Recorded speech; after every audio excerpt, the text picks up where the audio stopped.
Hey, my name is Meryl Streek, and you're watching the Anthem Clunk magazine. Other politicians are landlords. Whereabouts you calling from at the moment? I'm in Glasgow at the moment. Oh, cracking. Are you Yeah, yeah. when's your tour starting? It's not for a bit, is it? Or is it? No, it's starting the 6th of November, I so thought, I still have a little bit of time left, you know. yeah, yeah, yeah. Oh, cracking, mate. And what are you doing in Yeah, Glasgow at the moment? I'm just visiting a friend for an evening, and then went to a gig last night and stuff, and then heading back this afternoon. So Awesome. I'm just enjoying a bit of time before the madness starts, you know. Yeah, it's got to be done. Come on, look at that. Absolutely, yeah, yeah, Album out 2 days. Just yeah. chilling with 2 days, all that. man. Yeah, I'm yeah. just kind of seeing the reviews coming back at the moment, which is kind of nice to see. You know, it kind of makes you feel that it's okay. You know, it's not Yeah, going to be yeah. the end of the world. Yeah, yeah. Oh, dude, no, absolutely. And I'm sure I mean, I've literally just got your album through from Matt, and I'm sure it's going to be absolutely cracking. I'm really looking forward to getting Yeah, stuck thanks in, so much, man. seeing you on the road as well, which is super exciting. Yeah, yeah. Are you going to come to one of the gigs? Yeah, yeah, definitely going to try. I've got to look at all the dates again. There's so much going on I at the know, moment. But I absolutely, know. because I wasn't at 2000 Trees, but I had my team see you guys there, and Ah, it's cool. been on my radar for so long now, and you have been popping up here, there, and everywhere, which has been really wicked. So keen to. I keep hearing that, man, and it's funny when you're kind of in doing it all, like, and you don't really realize how far your name is reaching, but it seems to be reaching a lot of places, which is really nice. Yeah, yeah. It's what you want to hear, right? Absolutely. And I think just before we jump straight in, well, we have basically jumped straight in, but before we go on to the new LP, I think what would be great is to start off sort of looking at your roots and the themes of your work, um, and sort of looking into, growing up in Ireland. I know you come from Ireland, but you've been living abroad for a bit. What was the sort of spark that inspired you to come back and also to start this project? I think it was Felix 15 years playing drums in bands, and I was touring so much, and I just kind of I lost faith in it at one point. Like, I lose faith in the music industry in general, but I just kind of looked at Sleaford Mods and a few other bands around, and I was like, man, these guys are making it possible again. Like, we're having a low team, and a kind of simple setup that it kind of made for me this. I don't know, just this idea of maybe just trying a backing track thing and starting Meryl Streek. So Mm. it was really just a combination of a few things. Just being pissed off at the music industry, it would be a big one, you know. Yeah, absolutely. There's a lot to be mad about at the moment, but there's a lot to be grateful for as well. And you need one Absolutely. the one of the things to be grateful for, which is coming out in 2 days at the time of recording, which is wicked as well. Yeah, Um, totally. and looking at that album as well, I know you touch upon a lot of themes. You said music, but also sort of political issues, socio-economic issues like the housing crisis and counting sheep. And is there certain lyrics perhaps in some of your tracks that are more personal to you? I know songs like Paddy and Dogs touch a bit more personal topics. Was that a conscious decision? Is this something you explore throughout the album? Yeah, I think so, Felix. I think I think I'd be rather fake if I didn't touch on my own life and be brutally honest with people about things, and everything on those records are pretty accurate in how my life is on a daily basis, and growing up in Ireland at the moment, it's quite hard. What do I mean growing up? I'm 34. But you know what I mean? Living in Ireland is quite an interesting place at the moment, and especially for younger kids that are growing up in Ireland that will never own a home. They'll be living with their parents until they're 30, and it's just a lot of the government. Well, the government in general are at fault for these issues, and I think it's an interesting thing to talk about. Yeah, no, absolutely. And I think it's important. I think with music, it's always been about expressionism and getting these issues out there into the open, because and giving a voice for people that perhaps don't have it as well. I think that's what's so important. That's a huge thing with this album, Felix, because there's a couple. Well, there's two or three cases. The one case is about a kid called Terence Wheelock, who was essentially murdered by the police in Ireland, Mm. and his family have been waiting 20 years to try get justice for this. And if you really look into the case on Wikipedia, it's a really, really horrible, horrible case. And what I'm simply doing here is I'm using you, Felix, to give a voice to Terence's family to get this case outside of Ireland to try to get a bit of attention for them, because they just get ignored, and it's quite sad. And I just can't understand, if you have a loved one and something like that happens, how horrible it must be to just be ignored, you know? Yeah, no, absolutely. And that's what this is all about, right? It's about giving that voice out there. And, you know, Absolutely. I think as well, Ireland as well, you know, there's not, I mean, I'm speaking generally here, in mainstream media, there's not that many Irish musicians really, specifically like yourself as well, in the alternative industry as well, which I think is so important about you coming out and bringing this project to life. And I think a lot of people are seeing that with this project. I think that's what's great.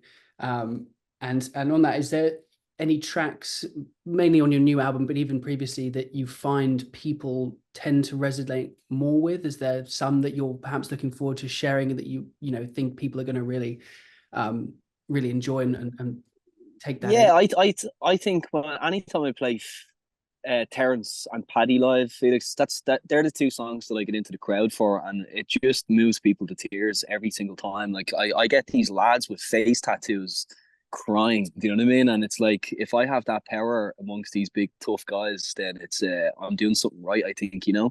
But it's always Paddy, Terence, or my personal favorite on the album is By One's Own Hand. But yeah, definitely Paddy and Terence would be the key songs, I think, for breaking individuals down.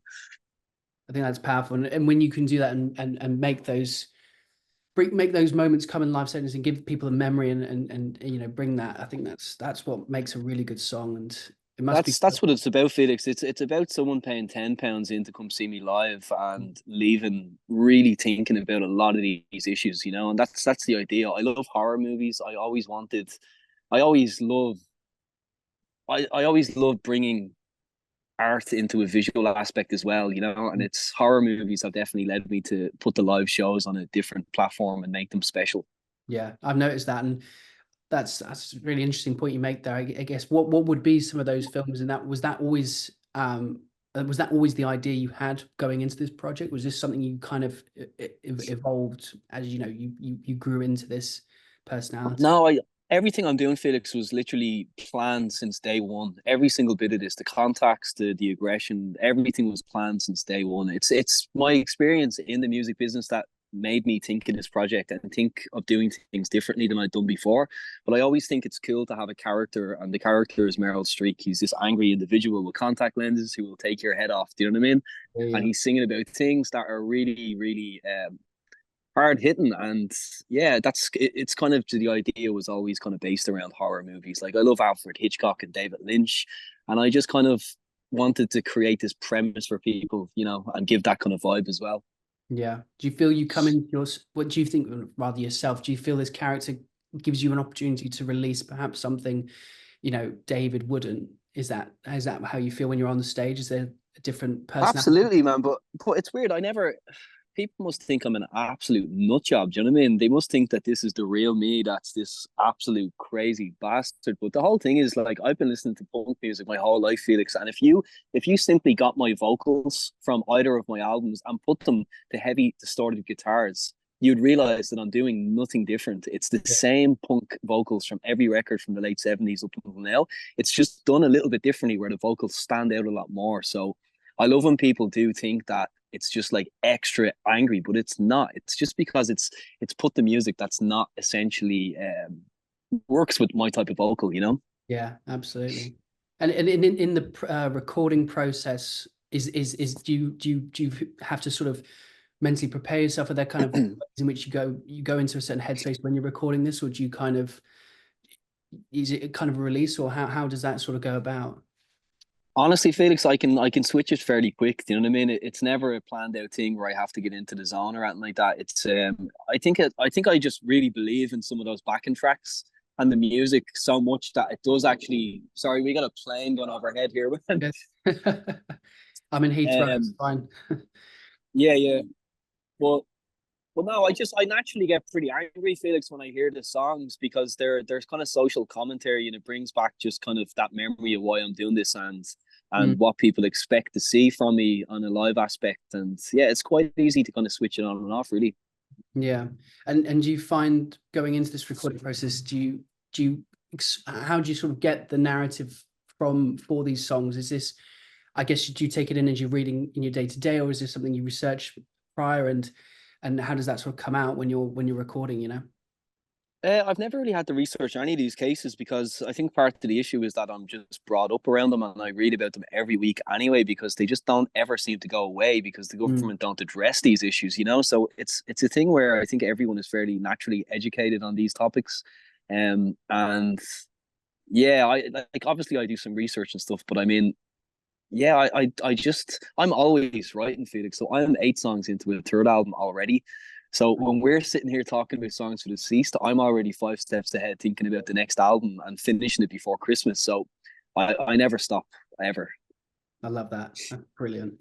And looking at the live show aspect, you know, I think one thing I really want to touch on is how important do you feel it is to be bringing these themes and these stories and you know what you're telling in these songs to not just the UK, but you know, looking further into the future, you know, Europe and stuff. How important is that to you, bringing these songs to people that perhaps don't even know?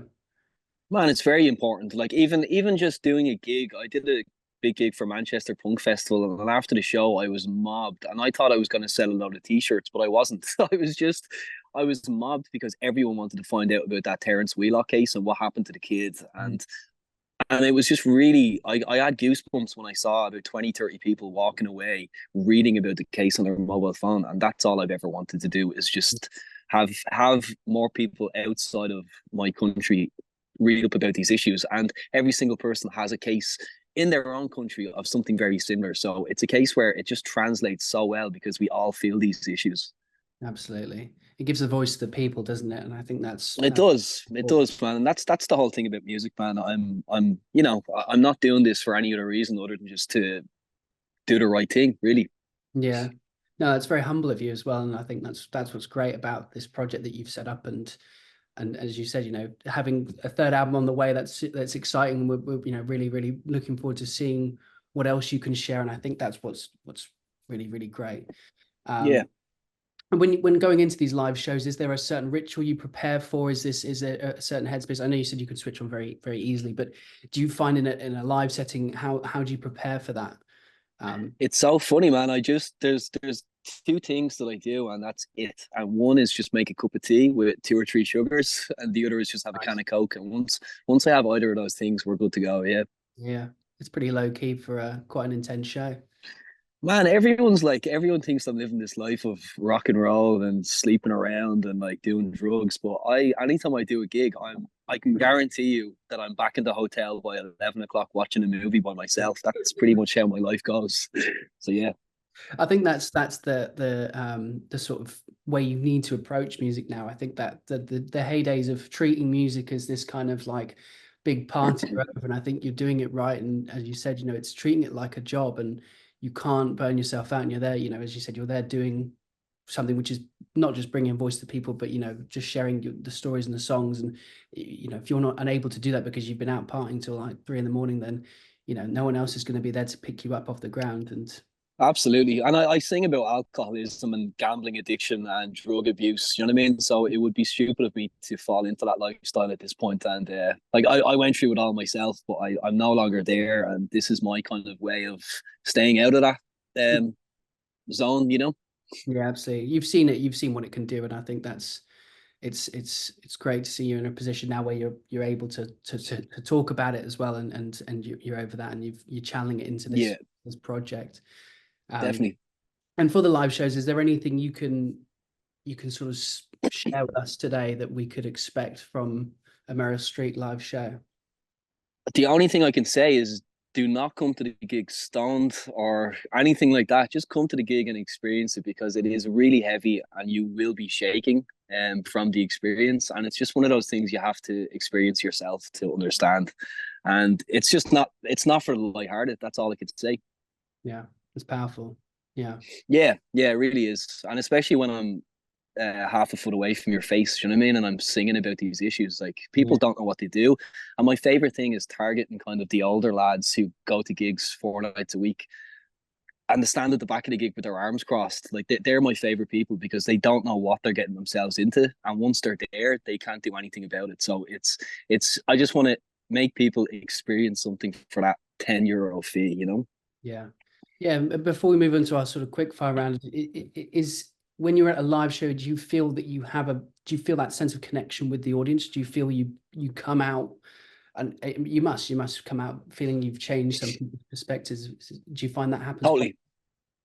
Yeah, definitely I do. Like when I did that gig, when I did the tour, I did 19 gigs with Public Image Limited last year, and obviously Johnny Rotten's pulling a different crowd than his punk days, you know. So I was getting a lot of Tories every night, and it was the hardest it was the hardest tour I've ever done, and it was simply because I was getting a lot of those people that were just stubborn in their ways and not wanting to talk about issues. Like I was screaming at them, but then after I came home from the Felix, I sat there for a second and realized no matter what happened on that tour, I killed it every single night, and I made a lot of fans and met a lot of interesting people. But the main thing that came about it is I got to shout my message at the people that needed to hear that message the most. That's what it's all about, isn't it, David? Like getting that message across and really, and that is it, really, isn't it? That's it. That's what you set out to do, and I think that's really good to hear. I'm really glad. Like I nearly got into a couple of fist fights on that tour in the crowd, like, and it was just, oh man, yeah, I had some guy go for me, and his wife was like pulling him back. But what he didn't realize was that I wasn't gonna let it go. Do you know what I mean? So I just got closer to him until he left the venue, essentially, like, and that was it, you know. But I don't accommodate these people. They're at the wrong gig if they want to argue that the Tories are the best way forward. And what was the spark with that? Was it just the lyrics and that the point you were making? What was the spark in that? Yeah, I guess it's just this. I might come across to these people as an entitled young man who expects to have everything handed to him. You know what I mean? And these lads own houses, own a property over in Mallorca, and they're landlords themselves, or maybe they're just Catholic Church fans. You know, but it is what it is, man. And I think a lot of the younger generation would side with my mentality on this, that the governments have just been fucking us at every single possible way, and they continue to do so. So I don't know. It's just it's a bit of a mixed medium there when there's such an age gap. But to be fair, most of them do love what I do and stuff. But you know, there's always going to be 1 out of 10 that disagrees. Yeah, absolutely. Well, it's your job to convert them, and I think you're doing a bloody good job at these shows in doing so. Thanks, man. Thank you. Anytime. And just rounding things off, what we do is we like to do a good few quickfire rounds. And this wasn't on my list, but I know you just mentioned horror films, being that you're a big fan, and we are in Halloween season, as you can see behind you. Could I get your top 3 favorite horror films and perhaps why? Yeah, I'm gonna straight off The Shining, because it's just an utter masterpiece. No matter what type of music you're into, The Shining is just always a staple in the horror movie encyclopedia. I'm not going to pick a movie for the second choice. I'm going to pick a TV show called The Twilight Zone that I'm just obsessed with. And most of my gigs will have a lot of the narration from The Twilight Zone within them. And then my last one is a black comedy / horror movie called The Frighteners. And it's by Peter Jackson, long before he did Lord of the Rings. And it's just another movie that's just so incredibly well done. And it's a cult classic. So I'd recommend that as well. Awesome. Yeah, I just checked out. Is it I think it's Brain Dead in some places. Yeah. And then classic. Yeah, I did a T-shirt on that last year. I did a Brain Dead T-shirt. Yeah, and you're right. It's called Brain Dead in some places, and then it's called what is the name of it? Dead Alive or something. I know. Yeah.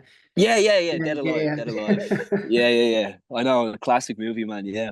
So good. No, absolutely. I'm a big fan myself. So I'm really, really glad to hear you saying it was a big influence, because I love it. Next question would be, I know we've talked a lot about your experience in the music industry, and you know, this project has stemmed from your experience. But specifically, what would be one thing you'd like to see change in more specifically the alternative scene? In the alternative scene, you know, Felix, I just hate bands. I hate bands with sunglasses on, thinking that they're fucking dogs. They're just, yeah, I just hate rock stars, Felix. I hate the whole mentality of this. You have to be rude to your fans to come across cool, because you don't. You really don't. These people are the reason why you're doing what you do, and I'm very humble to anyone who wants to support me. So I think a lot of the generic rock star attitude and stuff is something that I just absolutely despise, and I want to see the end of it completely. Yeah, that's well put. No, I agree, and I think that attitude it feels as though it's slowly phasing out, but again, there's always going to be the odd one or two knocking about, which Of course. Unfortunately, is out there. Yeah. But no, I like Yeah. the way you put that. And on the sort of music scene as well, what we want to do is get perhaps your favorite venue in the UK. You know, obviously grassroots venues are super important at the moment. Is there a specific venue you've been to that you feel holds a special place in your heart?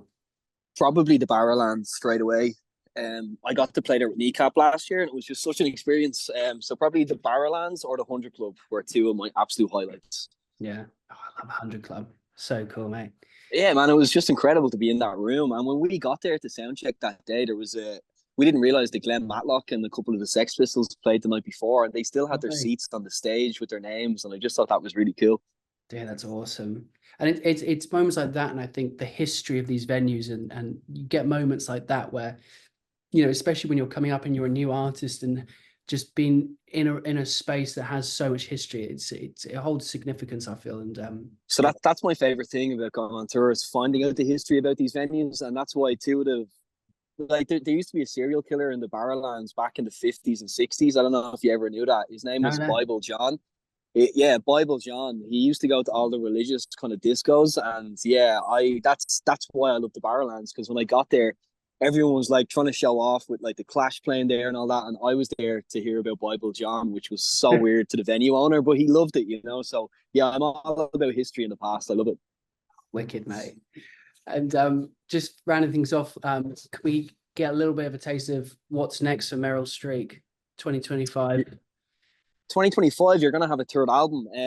Definitely, you're gonna have a third album by Christmas time, finished. So I'm just gonna keep moving, man, and I don't ever stop. Like I told you before, I'm pretty driven with this, and lots more live shows, some more collaborations, more than likely, and also someone is making a documentary at the moment, so you might have that too. It's the only thing that ever holds you back.